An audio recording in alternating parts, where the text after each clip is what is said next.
যে ক্যান্সার রোগীদের আর কোনো চিকিৎসা দেওয়ার মতো অবস্থা নাই, তাদেরকে আমরা একটা স্বস্তিদায়ক জীবন দেওয়ার জন্যে এখানে আমরা তাদের স্থান করে দিই, প্রায় নিখরচায়, অল্প খরচায় এবং কারো কারো ক্ষেত্রে একেবারে বিনামূল্যে। বাংলাদেশ ক্যান্সার সোসাইটি মিরপুরের দারুস সালাম রোডে অবস্থিত। আমাদের এখানে অপারেশন থিয়েটার আছে, 75 বেডের একটা হসপিটাল। এই হসপিটালে আমাদের অপারেশন হয়। আমরা আউটপেশেন্ট অর্থাৎ বহির্বিভাগে রোগী দেখি, আমরা অন্তর্বিভাগে রোগী দেখি এবং আমাদের কেমোথেরাপি দেওয়ার ব্যবস্থা আছে।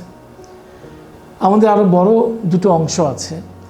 এখানে আমরা প্যালিয়েটিভ কেয়ার ইউনিট করেছি, 50 বেডের প্যালিয়েটিভ কেয়ার ইউনিট। এই প্যালিয়েটিভ কেয়ার ইউনিটে যে ক্যান্সার রোগীদের আর কোনো চিকিৎসা দেওয়ার মতো অবস্থা নাই, তাদেরকে আমরা একটা স্বস্তিদায়ক জীবন দেওয়ার জন্যে এখানে আমরা তাদের স্থান করে দিই, প্রায় নিখরচায়, অল্প খরচায় এবং কারো কারো ক্ষেত্রে একেবারে বিনামূল্যে। এখানে আমাদের 15 বেডের প্যালিয়েটিভ কেয়ার ইউনিট আছে। এছাড়া আমরা আমাদের এখানে সংযুক্ত করেছি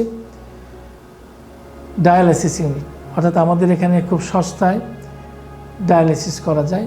এটি শুধুমাত্র ক্যান্সার পেশেন্টের ডায়ালাইসিস হয় তা কিন্তু না, অন্য যে কোনো কারণেও যদি ডায়ালাইসিসের প্রয়োজন হয় আমরা কিন্তু এখানে ডায়ালাইসিস করে দিই স্বল্প খরচে। এখানে একটা বড় বিষয় আমি বলতে চাই, সেটি হচ্ছে আমাদের এখানে কোনো ক্যান্সার পেশেন্ট আসলে দেয়ার ইজ নো কোয়েশ্চেন যে সে কোনো চিকিৎসা ছাড়া এখান থেকে যাবে না। আমরা তার চিকিৎসার ব্যবস্থা করে দিই।